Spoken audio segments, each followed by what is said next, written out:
여러분 반갑습니다. 오늘 새벽 기도 세 번째 날, 맥주 감사절을 준비하는 세 번째 날 새벽 기도 오신 여러분들 환영하고 축복합니다. 우리가 2024년 특세 맥주 감사절 준비하는 특별 새벽 기도회는 나무를 중심으로 지금 하고 있고요. 우리의 목표는 여러분 어떤 나무입니까? 생명나무를 우리 목표로 하고 있습니다. 그렇죠? 생명나무를 목표로 우리가 이 새벽 시간마다 모이고 있는데 첫째 날에는 상수리 나무였습니다. 그리고 어제 둘째 날에는 에셀나무를 심는 아브라함의 모습을 가지고 우리가 은혜를 나누었습니다. 그렇죠? 부엘시바 옆에 에셀나무를 심었던 그 모습은 다른 어떤 모습이 아니라 바로 에덴 정원에서 아담과 하와가 우리 인류가 상실한 생명수와 생명나무를 상징하는 예표이기도 했음을 우리가 바라보았습니다. 자, 오늘은 세 번째 날인데 로뎀나무 아래 울부짖는 자의 삶이라는 제목인데 우리 다 같이 한번 제목을 한번 읽어볼까요? 시작. 로뎀나무 아래 울부짖는 자의 삶이었습니다. 로뎀나무가 어떤 나무인지 혹시 여러분 아시나요? 로뎀나무가 한국 교회에 좀 한때 이렇게 유행했던 적이 있습니다. 그래서 로뎀나무라는 이름으로 뭐가 많이 생겼습니까? 카페가 많이 생겼어요. 그죠? 로뎀나무 아래에서. 근데 가만히 생각해 보면 그 카페는 막 죽음의 카페입니다. 그럼 그죠? 예.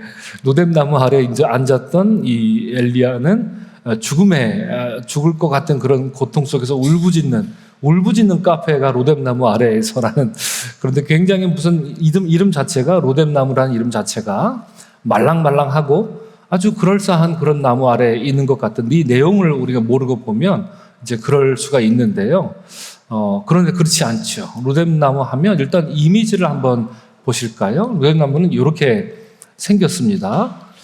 사막에 저렇게 자랍니다. 저거 뭐 그냥 막 자라는 그냥 관목이죠. 다 자라봤자 3m 정도밖에 안 되는 아무리 높이 자라도 3m, 잘 자라야 3m고요. 보통 한 1m 요 정도로 그냥 낮게 자라는 관목입니다. 덤불 같은 어떤 그런 나무다라고 할 수 있고 유대 광야에 주로 자라는 그런 나무인데요. 이 로뎀나무를 우리나라 말로 뭐라고 부르냐면 대싸리나무라고 부릅니다. 대싸리나무. 그럼 이걸 뭘로 쓸까요? 그렇습니다. 예, 빗자루로 씁니다. 빗자루로. 예, 빗자루로 씁니다. 빗자루로 쓰는, 실제로 빗자루로 쓰고 그만큼 이게 숯불로도 쓰고요.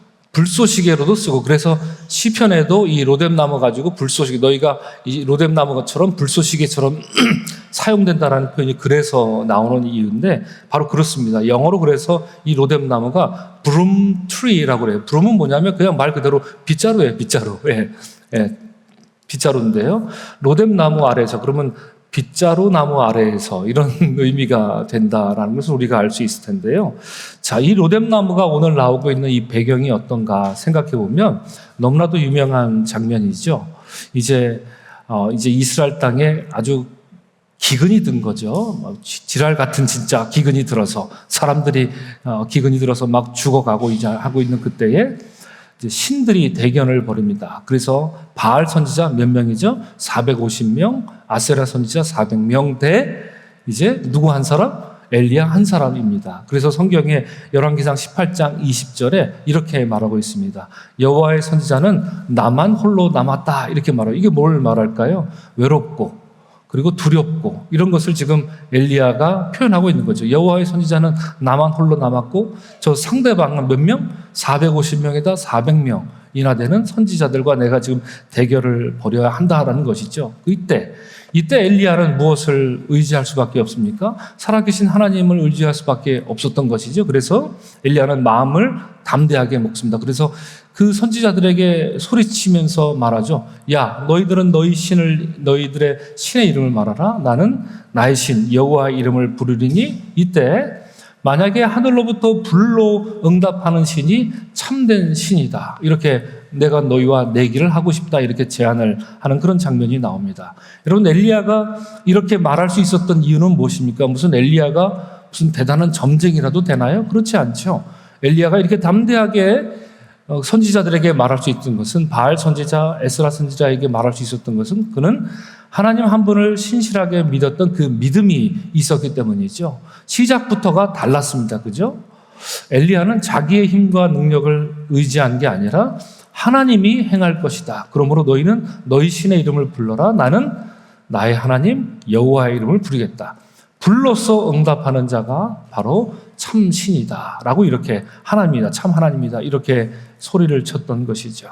자, 그래서 이제 시작이 됩니다. 바알 선지자들이 먼저 하죠. 이른 아침부터 바알이여 응답하소서. 우리 한번 바알 선지자 한번 대볼까요? 바알이여 응답하소서. 이렇게 아침부터 바알이여 응답하소서 이렇게 소리를 지르고 있습니다. 정오에 나갔더니 여전히 똑같죠. 그래서 엘리야가 뭐라 그럽니까? 더 큰 소리로 해야지. 그렇게 기도해서 바알 신이 듣겠어? 바알 신이 혹시 잠깐 밖에 나갔는지 잠깐 졸고 있는지 누가 알겠어? 더 큰 소리로 그렇게 기도하라고 했습니다. 그렇게 가서 바알 선지자들을 조롱하는 그런 내용이 나옵니다. 그러니까 그 말을 듣고 바알 선지자들이 정오에 아무런 효험이 없자 정말로 더 크게 소리 지르고 그 다음에 어떻게 했죠? 이 사람들이 했던 반응이 자해를 하는 거죠. 칼로 자기 몸을 벅벅 긁으면서 피를 냅니다. 언제까지? 저녁 때까지 그렇게 했다. 성경은 그렇게 말합니다. 그러나 어떻습니까? 그 결과는 어떻습니까? 열왕기상 18장 29절에서 이렇게 말합니다. 아무 소리도 없고 응답하는 자나 돌아보는 자가 없더라. 이렇게 말합니다. 아무 소리도 없고 응답하는 자도 없고 심지어 이제 관심도 없는 겁니다. 흥미도 다 떠나서 no one paid attention. 아무도 관심을 보이는 자가 없어서 니들은 그냥 그렇게 해라. 아무도 관심 보이는 자조차 신이 무슨 바알 신이 듣기는커녕 이제 사람들도 처음에는 무슨 퍼포먼스 하는 것 같아서 굉장히 신기해서 정말 무슨 일이 일어나려나 이렇게 지켜봤던 사람들도 하나씩 다 떠나고 말았다. 성경은 그렇게 말하고 있습니다. 자, 이제 바알 선지자, 에스라 선지자는 아무것도 하지 못했던 그런 상황에서 이제 누구 차례가 왔습니까? 엘리야 차례가 온 겁니다. 엘리야는 전체적으로 보면 하나님께 불을 내려 주옵소서, 하나님의 여호와 이름을 부르는 것을 크게 보면 4가지 단계로 준행하고 있습니다. 첫 번째 엘리야가 무엇합니까? 18장 30절 31절 말씀인데요. 우리 다 같이 한 목소리로 한번 읽을까요? 시작. 무너진 여호와의 제단을 수축하되 야곱의 아들들의 지파의 수요를 따라 돌 12개를 취하여 쌓으라. 이렇게 말합니다. 여러분, 야곱의 아들들의 지파 수요 몇 개입니까? 12개. 12개의 지파로 가나안 땅에 들어간 어떤 그런 것을 상징하고 있죠. 우리 하나님 언약의 흐름이 바로 그 최종 목적지가 바로 12로 끝나는 것 아니겠습니까? 아브라함의 하나님, 이삭의 하나님, 야곱의 하나님, 언약의 하나님의 그 계보가 약속의 땅을 향한 하나님의 말씀이 성취된 것이 가나안 땅에 들어가서 12지파로 성취되어서 그 이후로 이제 언약 백성으로 살아나가는 그들의 모습이 몇 개의 숫자로 우리가 확인할 수 있다? 12개의 숫자로 확인할 수 있는 것입니다. 그러므로 지금 엘리야가 굉장히 중요한 포인트를 잘 잡은 겁니다. 무너진 제단을 쌓되, 그리고 예배로 시작하려고 하는 거죠. 제단을 쌓되 12라는 숫자, 언약의 하나님, 이 일을 완성하신 언약의 하나님을 내가 의지합니다라는 것으로 첫 번째 단추를 열었던 것이죠. 자, 두 번째는 엘리야가 무엇을 합니까? 18장 33절 35절 말씀입니다. 오늘은 방송실에 누가 계신가요? 정은경 권사님, 딱딱 맞춰서 이렇게 나오고 있습니다. 감사합니다. 우리 방송실 수고하시는 우리 권사님들 너무너무 감사합니다. 제가 나중에 꼭 커피 한 잔 사도록 하겠습니다. 자, 우리 33절, 35절 우리 다 같이 한 목소리로 읽겠습니다. 시작. 송아지에 각을 떠서 나무 위에 놓고 통 넷에 물을 채우다가 번제물과 나무 위에 부으라. 물이 제단으로 도로 흐르고 도랑에도 물이 가득 찼더라. 그렇습니다. 송아지로 각을 떠서 나무 위에 놓습니다. 재물을 이제 올려놓은 거죠.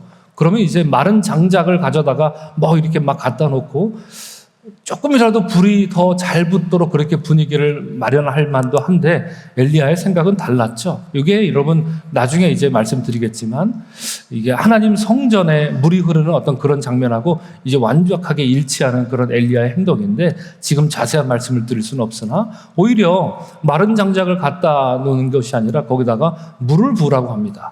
제단에다도 불을 붓고 그 밑으로도 도랑을 만들어서 물이 흐르게 하라. 이건 뭐 하자는 건가요?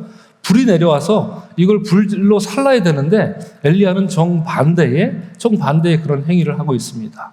그러나 엘리야의 마음속에는 이때 언약의 하나님, 모든 것을 역사하셨던 언약의 하나님, 그리고 반드시 성취하시는 언약의 하나님, 내가 믿는 하나님, 그분 하나님만을 믿고 이런 행동을 할 수 있었던 것이겠죠. 자, 세 번째 단계는 무엇이었습니까? 18장 37절입니다. 우리 다 같이 아까 바알 선지자들은 그렇게 바알이여 응답하소서 이렇게 기도했는데 우리 다 같이 엘리야의 마음이 돼서 우리 다 같이 한번 기도해 볼까요? 이렇게 말이죠. 시작. 여호와여 내게 응답하옵소서. 내게 응답하옵소서. 이 백성에게 주 여호와는 하나님이신 것을 알게 하옵소서. 이렇게 말하고 있습니다. 여러분, 엘리야가 이렇게 기도한 목적이 뭡니까? 하나님 역사하셔서 내 면을 좀 세워주십시오. 지금 이 얘기하고 있는 건가요? 그렇지 않죠. 하나님 역사하셔서 응답하셔서 하나님이 참 하나님인 것을 이 어리석은 백성들에게 하나님 나타나 보여주시옵소서. 이렇게 간절히 구한 겁니다. 이 모든 행위 속에 하나님이 역사하시고 그 모든 결과로 누가 나타나기를 원하는 건가요? 하나님이 참된 하나님이신 것을 나타내기를 간절히 원했던 거죠. 이게 엘리야가 기도했던 기도의 포인트입니다. 언약의 하나님을 굳게 믿고 하나님을 반드시 성취하시는 하나님인 것을 마음속에 의심하지 않고 믿고, 그리고 하나님만이 나타내고 하나님의 영광만이 나타나 주옵소서. 이것이 엘리야의 기도 포인트였다라는 것이죠. 우리는 어떻습니까? 주여 응답하옵소서. 그런데 조금은 내 영광이 나타나야 돼요. 어떻습니까? 우리 기도할 때 우리가 신앙생활하고 무슨 일을 행할 때 그럴 때가 참 많아요. 그죠? 기도하는 것까진 잘해요. 언약의 하나님을 잘 섬기고 믿고 그래서 기도하는 것까진 잘하는데 하나님의 영광만 나타나옵소서 이렇게 기도하기도 하지만 지나고 나서 보면 내 영광도 조금 나타났으면 좋겠어요. 아니, 하나님의 영광보다 내 의를 더 드러내고 싶은 그런 욕망과 욕구가 우리 안에 가득 차 있음을 우리는 자주 발견하게 되죠. 그렇죠? 엘리야는 사실 그렇지 않았다라는 것이죠. 그 결과가 어떻습니까? 이제 엘리야가 완승을 거둡니다. 38절에서 39절 말씀인데 우리 다 같이 이 말씀도 한 목소리 읽도록 하겠습니다. 시작. 이에 여호와의 불이 내려서 번제물과 나무와 돌과 흙을 태우고 또 도랑에 물을 핥은지라 모든 백성이 보고 엎드려 말하되 여호와 그는 하나님이시로다. 여호와 그는 하나님이시로다. 이렇게 응답하고 있습니다. 여러분, 물을 핥았다, 불이 물을 핥았다. 이걸 어떻게 우리가 상상해 볼 수 있습니까? 이건 마치 물이 아니라 휘발유였던 것 같아요. 그죠? 휘발유였던 것 같아요. 엘리야가 살짝 무슨 트릭을 썼을까요? 그렇지는 않았겠지만, 그죠? 여러분, 불이 물 위를, 이렇게 기름 위를 확 훑고 지나는 그런 장면이 있지 않습니까? 신나를 부었다든지, 휘발유를 부었다든지, 그럴 때한테 물을 훑고 지납니다. 나무와 번제물뿐만 아니라 그 옆에 있던 돌과 흙을 태웠다. 얼마나 강력한 불이었겠습니까? 근데 이 세상에서 사람들이 보지 못한, 단 한 번도 경험하지 못한 그런 불이 갑자기 내려와서 엘리야의 기도에 따라 불이 붙었는데 사람들이 말하는 거죠. 그는 하나님이로다. 그는 하나님이로다. 이렇게 말했던 거죠. 그렇죠? 이와 같은 역사가 불로써 하나님의 역사가 나타났던 적이 신약 성경에 또 한 번 있었습니다. 언제입니까? 오순절 마가의 다락방에서 불이 내려왔던 거죠. 성령께서 내려오셔서 바로 그때로부터 사람들이 바벨탑에서 흩어졌던 그 언어 사건이 이제 하나로, 무슨 말인지 내가 쓰는 말은 아닌데 이상하게 사람들이 하는 말을 들을 수 있었던, 그래서 사실 여러분 오순절 성령 강림 사건은 이상한 말로 방언으로 말했던 기적이 본래의 기적이 아니라 잘 모르는 말로 말하는데 알아들었던 것이, 들리는 것이 기적이었습니다. 그죠? 들리는 것이 기적이고 그것이 오순절 성령 사건의 핵심입니다. 이렇게 말했던 신비적인 현상, 그것은 사람이 하는 건데 그 이상한 말로, 외국 나라 말로 말하는데 알아들었다라는 것이, 소통이 됐었다라는 것이 오순절 성령 강림 사건의 핵심이었던 거죠. 그리고 하나님의 역사가 나타났던 거죠. 그 이후로. 그죠? 마찬가지로 오늘 불이 내려와서 기대할 수 없고 예상할 수 없었던 것까지 다 태워버립니다. 그리고 물 위를 불이 핥고 다니는 겁니다. 사람들이 얼마나 기겁했겠습니까? 그러므로 이제 외칠 수밖에 없는 거죠. 할 일 없이. 그는 하나님이시로다. 여호와 그는 하나님이시로다. 하나님의 영광이 온전히 드러나게 됩니다. 이제 이 말씀에 이어서 오늘 본문이 이제 시작되는 거죠. 이제 아합 왕은 이제 득달같이 이스라엘로 이제 가게 됩니다. 아합 왕을 이스라엘까지 안내해 준 사람이 누구죠? 오늘 본문에 나오진 않았지만 바로 엘리야가 길까지 잘 안내를 해 줍니다. 그죠? 근데 그 과정에 어떤 일이 있었습니까? 이런 일이 있었습니다. 이제 불은 내려왔는데 비가 와야 될 거 아닙니까? 그죠? 그래서 어떻게 합니까? 엘리야가 자기 사원에게 갈멜산 꼭대기에 올라가라. 몇 번 올라가라고 얘기합니까? 7번 올라가라. 그렇게 얘기합니다.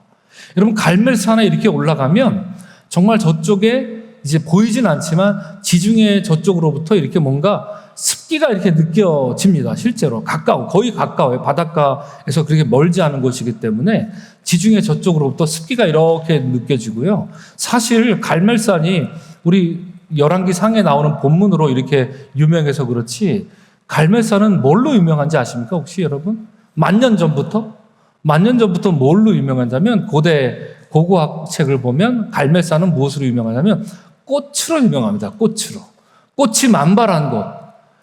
그래서 계절이 바뀔 때마다 비가 자주 잘 내리고 흐드러진 꽃이 이 갈멜산 주변으로 흐드러져 있어서, 그래서 제가 성지순례 가서 어떤 꽃이 있나 유심히 살펴봤던 이유가 사실 거기에 있는데요. 그래서 가이드 하시는 목사님께도 갈멜산 여기 혹시 유명한 꽃집 있습니까? 유명한 꽃과 관련된 어떤 뭐가 있습니까? 그런데 잘 모르셔서 조금 안타깝긴 했습니다만, 갈멜산은 만 년 전부터 나투프인이라는 고대인들이 살 때부터 거기는 꽃으로, 그래서 무덤도 거기서 발굴되는 것이 꽃 무덤들이 굉장히 유명했습니다. 사람이 죽으면 매장할 때 거기다 꽃을 이렇게 하나끔 넣어주는 그런 매장지로 유명했던 것이 바로 이 갈멜산이었던 것이죠.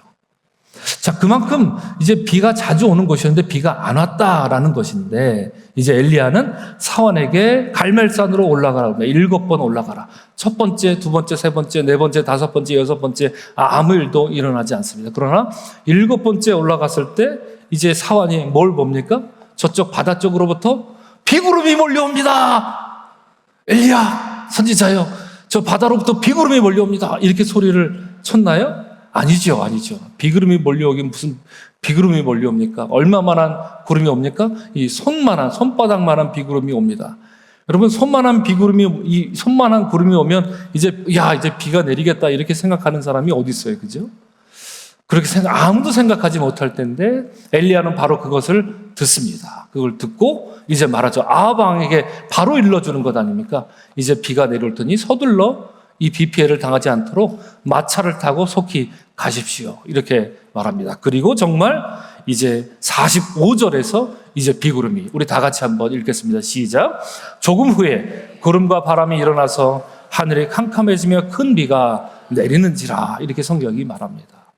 이 장면이 굉장히 드라마틱한 장면이라 여러분들에게 좀 더 자세히 설명해 드리고 싶은데, 이건 좀 특별한 설명이 좀 필요해서 제가 이 설명해 드리는 건 좀 포기했습니다. 왜냐하면 이것은 저처럼 호피 땅에 한 10년쯤 살아본 사람만이 이 내용을 이해할 수 있어요. 이래서 엘리야가 달려간 거구나. 이래서 아합 왕은 마차를 타고 갔고, 이래서 엘리야는 그 앞서서 이렇게 달려갔구나. 비가 어떻게 왔는지 저는 상상이 가는데, 좀 설명하려면 좀 복잡한 과정이 있어서 여러분들에게 이 새벽 시간에 설명해 드리는 건 포기하기로 할 텐데요. 그렇습니다. 여하튼 이제 이 손바닥만한 비구름이 갑자기 비구름으로 변해서 바람이 일어나면서 비가 쏟아지기 시작하죠. 그렇습니다. 여러분, 이것이 엘리야가 하나님께 기도드렸던 그 바알 선지자들과 싸웠던 그 사건의 이제 전말이 되는 것이죠. 엘리야의 승리. 그러나 들여다봤더니 그것은 엘리야의 승리가 아니라 누구의 승리입니까? 하나님의 승리였었다라고 하는 것이죠. 자, 그런데 이제 문제는 그 다음에 일어난 것 아닙니까? 아합이 가서 엘리야가 그렇게 하는 것을 보았으면, 정말 말도 안 되는 그런 싸움에서 엘리야, 자기 나라 선지자가 저렇게 이기는 것을 보았으면 회개할 만하고, 아무리 이세벨이 좋아도 그렇지 이제 뭔가 마음의 변화가 있으면 좋았겠다 싶은데, 아합 왕은 그대로 가서 자기 아내 이세벨에게 그걸 고자질하고 앉았는 거죠. 그죠? 이랬다. 그리고 쟤 좀 때려줘요. 뭐 이랬는지 이세벨에게서 가서 그걸 그렇게 고하고 앉았습니다. 그러자 이세벨이 정말 악녀 중에 악녀죠. 여러분 여담이지만 이세벨은 어디 출신인지 혹시 아십니까? 제가 마태복음 나눌 때 여러분들에게 잠깐 이세벨 얘기를 언급했었는데요. 이세벨은 출신이 어딘지 아십니까? 시돈 사람이에요. 시돈 사람. 시돈 사람이고 혈통으로 보면 어떤 혈통일까요? 수로보니게 여인 생각하면 됩니다. 수로보니게 여인. 그러니까 이 수로보니게 여인이 드센 사람이에요. 드센 사람. 그죠? 예수님 앞을 딱 가로막고 와갖고 철푸덕 끌어안고 그렇게 할 수 있는 용기가 아무나 나올 수 있는 게 아닙니다. 이 시리아, 페니키아 이 혈통이 있었기 때문에 아마 그럴 수 있었을 것인데 바로 이 여인, 이세벨이 바로 시돈에서부터 온 페니키아 여인이었던 거죠. 피가 철철 끓는 당시 해상 무역 왕이죠. 페니키아 사람들 하면. 바로 그 피가 흐르는 사람이었던 거죠. 그랬더니 하는 말이 이제 이세벨이 이렇게 말합니다. 19장 2절에서 오늘 본문에서 이렇게 말하죠. 내일 이맘때에는 반드시 내 생명을 저 사람들 중 한 사람의 생명과 같게 하리라. 내가 너를 죽이겠다라는 것이죠. 엘리야, 네가 바알 선지자들을 죽였던 것처럼 내가 너를 똑같이 저 시체처럼 만들어 버리겠다. 이건 대단한 위협이 되겠죠. 협박이 되겠고요. 엘리야가 이 말을 듣습니다. 이 말을 듣고는 이제 좀 담대하게 좀 이렇게 나왔으면 좋겠는데 그렇지가 않죠. 3절 말씀에 뭐라고 하고 있습니까? 우리 다 같이 이 말씀을 한번 다 같이 읽겠습니다. 시작. 그가 이 형편을 보고 일어나 자기의 생명을 위해 도망하여 유다에 속한 부엘셰바에 이르러 자기의 사원을 그곳에 머물게 하고 이렇게 말합니다. 엘리야가 뭐 했다고요? 도망을 쳤습니다. 근데 어디까지 도망을 쳤습니까? 유다 땅에 속한 부엘셰바까지 도망쳤습니다. 우리가 최근에 창세기 읽으면서 부엘셰바에 대해서 자주 나눴으니까 부엘셰바가 좀 친숙하시죠? 그죠? 친숙한 땅으로 갑니다. 그죠? 자, 여러분, 지금 갈멜산은 어디 있는 거예요? 저쪽 북이스라엘에 있는 겁니다. 사마리아 지역, 이렇게 해안가에 있는 거예요. 거기서부터 수십 리를 내려와 갖고, 여러분, 남유다 땅까지 내려온 거예요. 그리고 남유다 땅까지 내려온 것도 모자라서 말씀드렸지 않습니까? 부엘셰바는 남유다의 경계가 된다. 그렇죠? 맨 남쪽 최남단 한라산까지 내려갔다는 얘기예요. 말하자면. 그렇죠. 저 북쪽에 있다가 거의 백두산 쪽에 있다가 한라산까지 내려갔다는 얘기예요. 이렇게 국경을 넘어간 것도 굉장히 이례적입니다.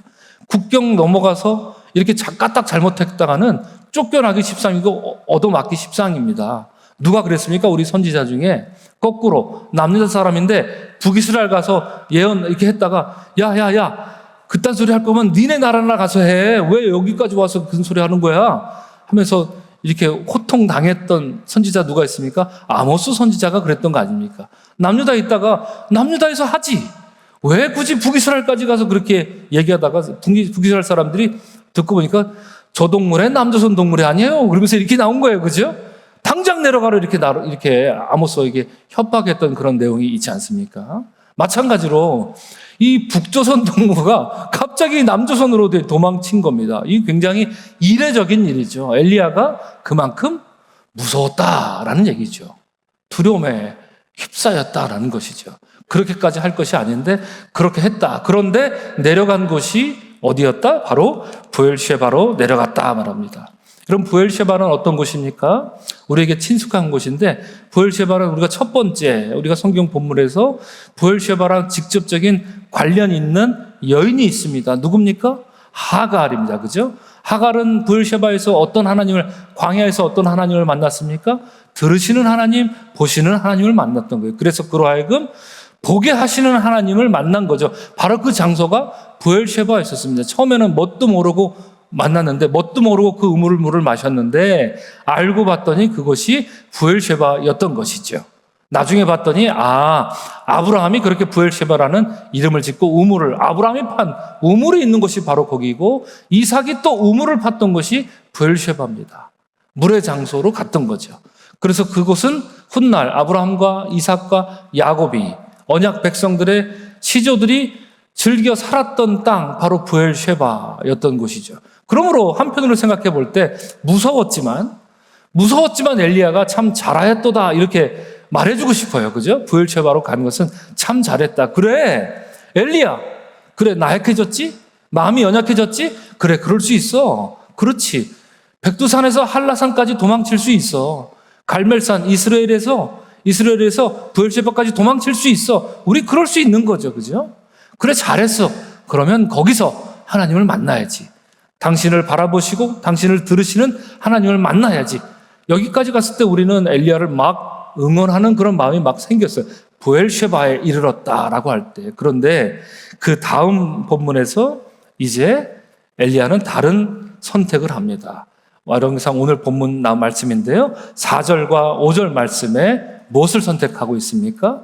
자기 자신은 광야로 들어가 하루길쯤 가서 한 로뎀 나무에 앉아서 죽기를 원했다라는 겁니까, 여러분? 여러분, 엘리야는 브엘셰바에 머물렀어야 합니다. 거기까지 도망쳤으면 브엘셰바에 머물렀어야죠. 그런데 거기다가는 같이 내려간 사환을 당신은 여기 머무시게 하면서 혼자 거기서 하루길을 광야로 그냥 터벅터벅 들어갔다라는 것이죠. 이것은 정말 나약하고 연약하고 아무 의미 없는 광야길을 다니는 한 초라한 불쌍한 인간의 모습을 보여줍니다. 그래서 로뎀 나무가 보인 거죠. 아까 우리가 화면으로 봤던 그 로뎀 나무가 보이자 거기에 앉아서 죽기를 청했다 이렇게 말합니다. 그러면서 하는 말이 뭐라고 합니까? 여호와여 넉넉하오니, 넉넉하오니는 충분하다라는 그런 말입니다. 말 그대로 충분합니다. 지금 내 생명을 거두시옵소서. 이게 여러 가지 의미가 있습니다만 이런 뜻으로 말할 수 있었죠. 하나님, 나는 당신의 선지자로서 지금 내가 생각해 보니 유효기간이 다 된 것 같습니다. 이제 내 마음에는 믿음이 생기지 않습니다. 이제 내 마음에는 불안만 가득하고 나는 당신께서 갈멜산에서 나를 쓰신 거 그게 전부인가 봅니다. 하나님, 이제 나는 여기까지인가 보면 나를 죽여주시옵소서. 내 유효기간이 여기서 끝났는가 봅니다. 나는 지금 아무것도 아닌 빈 껍데기만 남아 있습니다. 이러한 엘리야의 타는 그런 안타까운 마음이 여기서 표현되고 있는 것이죠. 그리고 이어서 말하죠. 나는 내 조상들보다 낫지 못하나이다. 여러분, 여기서 말하는 내 조상들은 어떤 조상을 의미할까요? 네, 어떤 조상은 훌륭했던 언약 백성 그 조상들이 아니죠. 형편없었던 조상들이 있었지 않습니까? 광야를 다니던 이스라엘 백성들.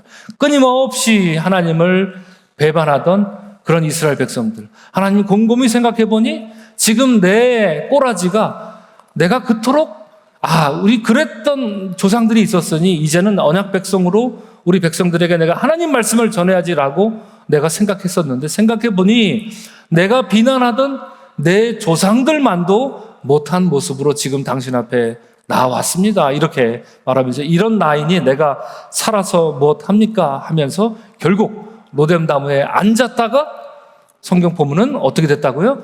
잠을 잤다 이렇게 말합니다. 여러분, 이 로뎀 나무에 앉는 것까지는 괜찮습니다. 그러니까 다시 말씀드리면 엘리야는 지금 여러 번 실수를 계속 반복하는 겁니다. 남쪽으로 내려온 것까지는 괜찮아요. 그렇게 무서워할 것도 아니죠. 왜? 갈멜산에서는 자기가 잘나서 이긴 게 아니지 않습니까? 여호와 하나님을 의지해서 이긴 거 아닙니까? 그러나 무서울 수 있죠. 도망칠 수 있죠. 그래서 북이스라엘의 남쪽뿐만 아니라 남유다 남쪽 브엘셰바까지 도망칠 수 있단 말입니다. 그럴 수도 있어요. 그리고 거기서 광야길을 갈 수도 있지요. 그렇습니다. 그래서 로뎀 나무를 찾아서 그 나무 아래 앉아 있을 수도 있어요. 그러나 거기서 잠들어서는 안 됩니다. 예. 거기서 잠든다라는 것은 곧 죽음을 의미하기 때문이죠. 여러분, 저 로뎀 나무는 아니지만 로뎀 나무보다 더 척박한 가시덤불 같은 게 제가 살았던 이 호피 마을에 많이 있습니다. 많이 있습니다. 그리고 실제로 어느 정도 그늘막이 됩니다. 저도 실제로 이렇게 광야에서 일을 할 때 정말 그늘이 아무것도 없으니까 이 가시덤불 같은 이렇게 쪼그려서 이렇게 앉아서 그늘을 이렇게 구하려고 했던 적이 있었습니다. 근데 거기서 잠드는 거하고는 또 다른 문제입니다. 왜냐하면 실제로 많은 사람들이 거기서 잠들었다가 죽었어요.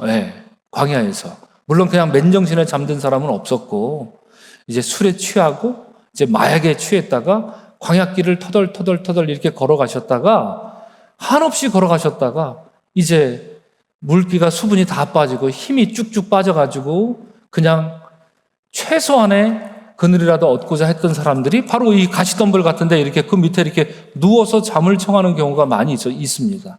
그러다가 실제로 많은 분들이 죽거든요. 이 광야에서 로뎀 나무 아래서 앉아서 잠깐 쉬는 건 그럴 수 있다 쳐도 여기서 잠을 잔다라고 하는 것은 죽음을 의미하는 그 행위입니다. 그런데 지금 엘리야가 그랬다라고 하는 것이죠. 힘이 다 떨어진 상태에서 이제 나는 죽고 말리라 생각하고 로뎀 나무 아래서 잠을 자고 있는 그런 모습이 있습니다. 우리 한번 생각해 보면 좋겠습니다. 여러분, 엘리야가 왜 이렇게 달라졌던가요?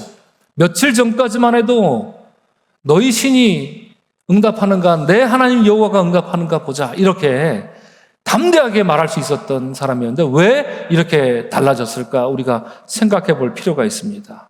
그렇죠. 열왕기상 18장 34절에서 이렇게 기도했던 사람 아닙니까? 우리 다 같이 한번 화면을 보시고 한 목소리로 다시 한번 기도해 볼까요? 너희 신의 이름을 부르라. 나는 여호와의 이름을 부르리니 이에 불로 응답하는 신 그가 하나님이라. 이렇게 말합니다. 이렇게 기도했던 사람 아니에요, 엘리야가. 그죠? 이렇게 기도했던 사람이, 이렇게 기도했던 엘리야가 왜 오늘 본문에서 이렇게 나약해 빠진 연약한 초라한 불쌍한 인간에 불과했을까 생각을 해봅니다.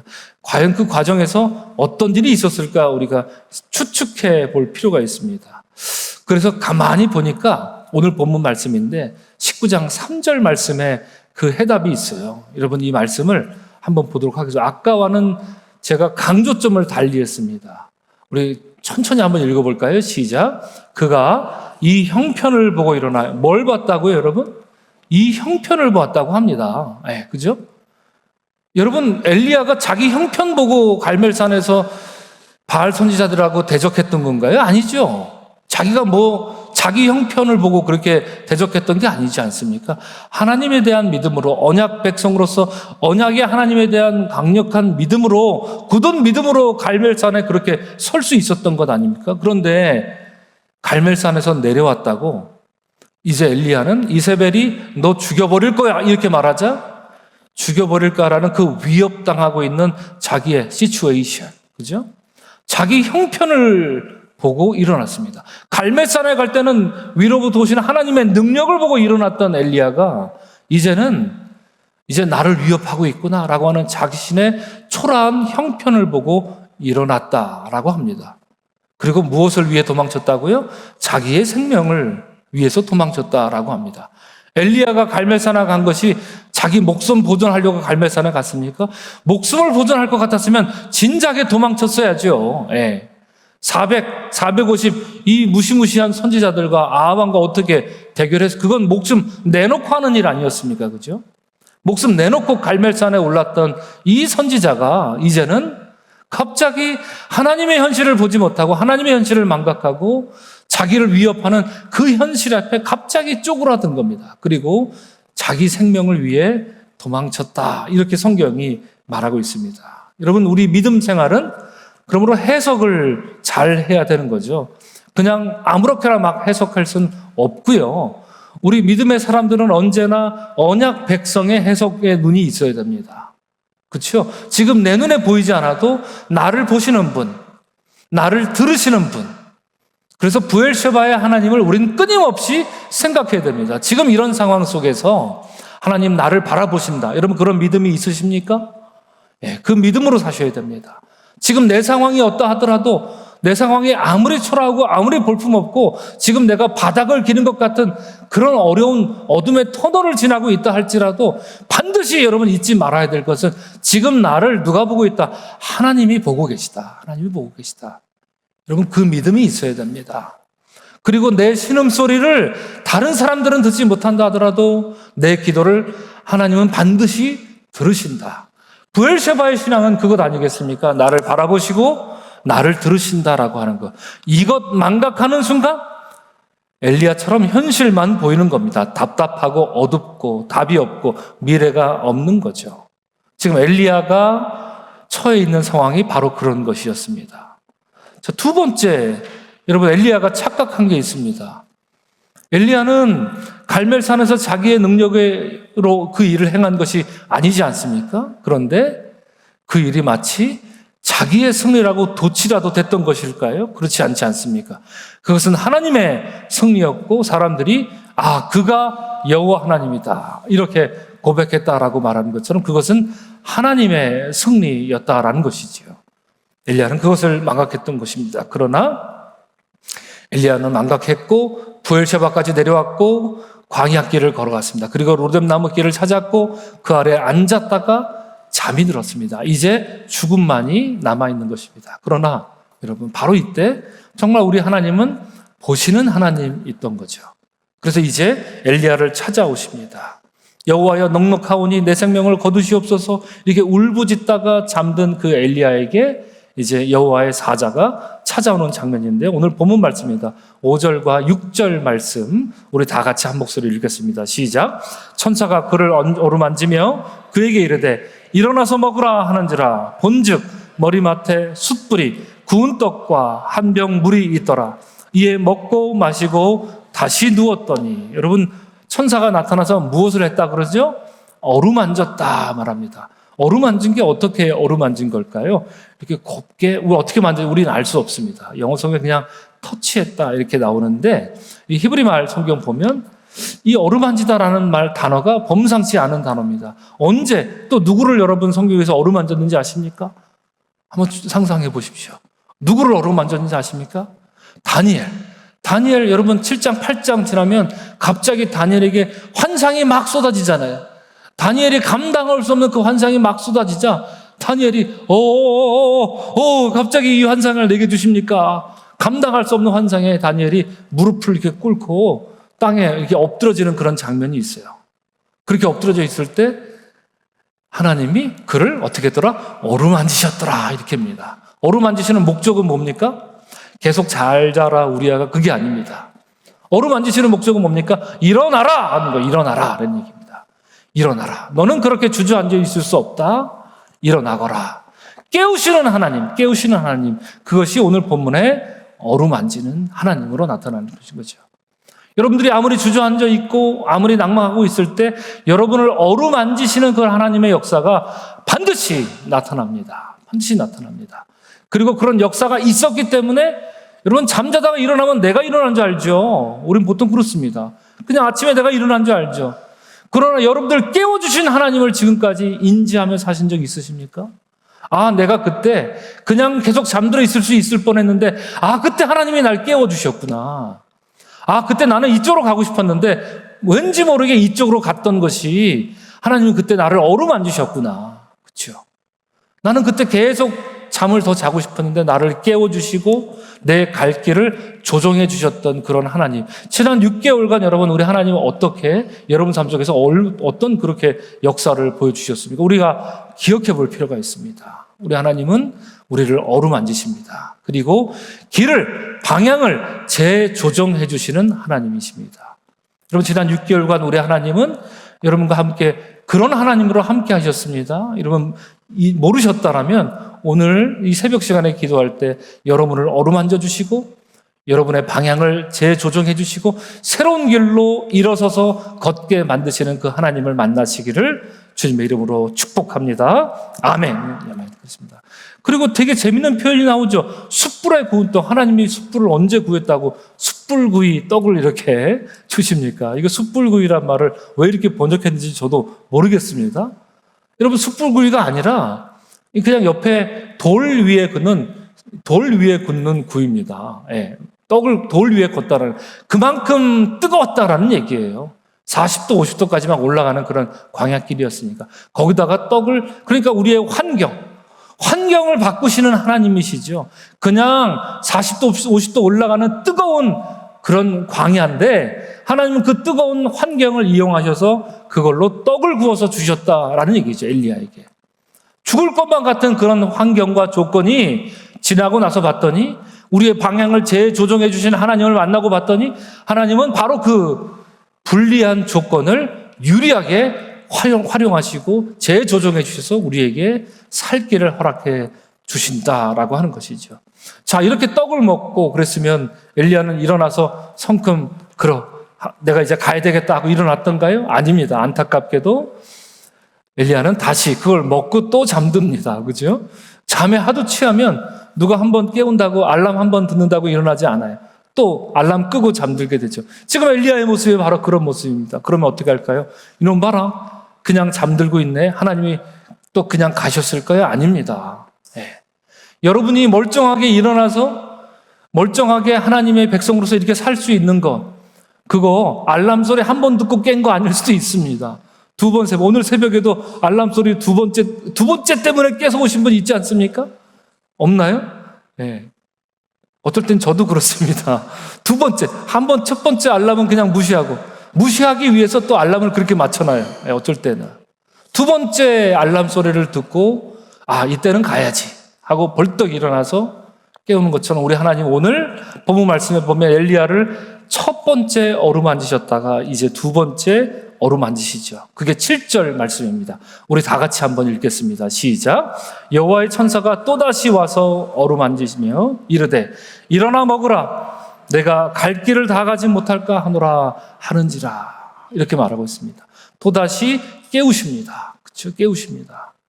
그리고 일어나 먹으라. 내가 갈 길을 다 가야 하지 않겠느냐? 이렇게 엘리야에게 말하고 있습니다. 여러분, 사랑하는 성도 여러분, 오늘 우리가 새벽 시간에 아주 이 엘리야의 드라마틱한 이야기를 나눴는데 우리는 늘 언제나 상수리 나무 아래 살고 싶죠. 그리고 에셀 나무를 심는 그런 예쁜 그런 모습으로 살고 싶습니다. 그러나 때로는 로뎀 나무 아래로 기어 들어가 앉게 되는 그런 불행의 시간을 이렇게 맞닥뜨리게 될 때도 있습니다. 그래서 다 손 놓고 싶고 이제 내 미래는 없는가 보다 하는 그런 생각이 들 때도 있을 겁니다. 그러나 여러분 기억하시기 바랍니다. 우리 하나님은 우리를 어루만지시는 하나님이십니다. 그리고 여러분의 어렵고 힘든 조건과 상황을 기회의 상황으로 바꿔주시고 한 번이 아니라 두 번, 세 번 여러분들이 일어날 때까지 여러분을 깨우시는 그 하나님, 지난 6개월간 그 하나님이 함께 하셨음을 잊지 않는 여러분들이 되시기를 주의 이름으로 간절히 축원합니다. 오늘 마지막 말씀을 결론으로 우리 다 같이 한번 읽겠습니다. 8절 말씀입니다. 시작. 이에 일어나 먹고 마시고 그 음식물의 힘을 의지하여 40주 40야를 가서 하나님의 산 호렙에 이르니라. 이 말씀이 너무나도 얄궂습니다. 바로 일어나 먹고 모든 것이 회복된 그런 상황이었으면 좋겠는데 이제 엘리야가 걸어야 될 것은 40주 40야 광야와 같은 길을 또다시 걸어야 되는 겁니다. 그리고 호렙산에 걸고 이제 또다시 새로운 사명을 받아야 되는 거예요. 이처럼 우리 삶에 이런 고통과 어려움과 이런 시간들이 계속 일어나기 마련이다라는 것이지요. 그 가운데 우리 하나님 언약의 하나님으로서 우리를 찾아와 주시고 여러분의 삶을 어루만지시며 이렇게 세워주실 것입니다. 여러분 이 믿음이 변치 않는 여러분들이 되시기를 주의 이름으로 간절히 축원합니다. 아멘. 우리 찬양 함께 부르면 좋겠습니다. 날마다 숨쉬는 순간마다 이 찬양 함께 나누시면서 가사를 여러분 깊이 묵상하면 좋겠습니다. 주님 지난 6개월의 삶을 돌이켜볼 때 하나님 정말로 어떨 때는 오늘 엘리야처럼 도망자로 살고 싶을 때도 있었습니다. 그래서 북이스라엘에서 남유다까지 그리고 부엘셰바까지 그게 다가 아니라 광야길을 나홀로 이렇게 터벅터벅 걷는 그런 답답한 마음도 우리 삶에 있었습니다. 그게 다가 아니라 노뎀나무 아래에 기어 들어가서 모든 것을 이렇게 다 귀찮고 포기해버리고 싶은 그런 때도 있습니다. 주님 앞으로 그럴 때가 또 있을지도 모릅니다. 그럴 때 우리를 어루만지시고 우리를 이렇게 세워주시는 먹이시는 하나님 의지하게 하옵소서. 여러분 이 믿음 가지고 가사를 깊이 묵상하면서 함께 찬양하며 주님께 나아가겠습니다.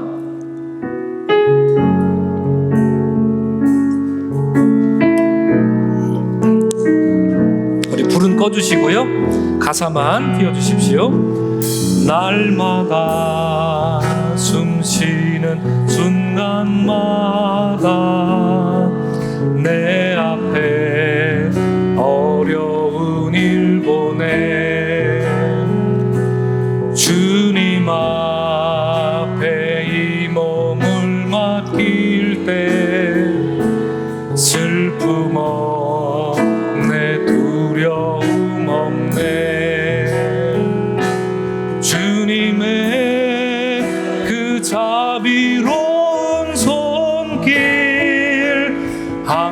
가장 좋은 것 주시도다. 사랑스레 아픔과 기쁨을 수고와 평화와 안식을 날마다 주님 내 곁에 계셔. 자비로 날 감싸주시네.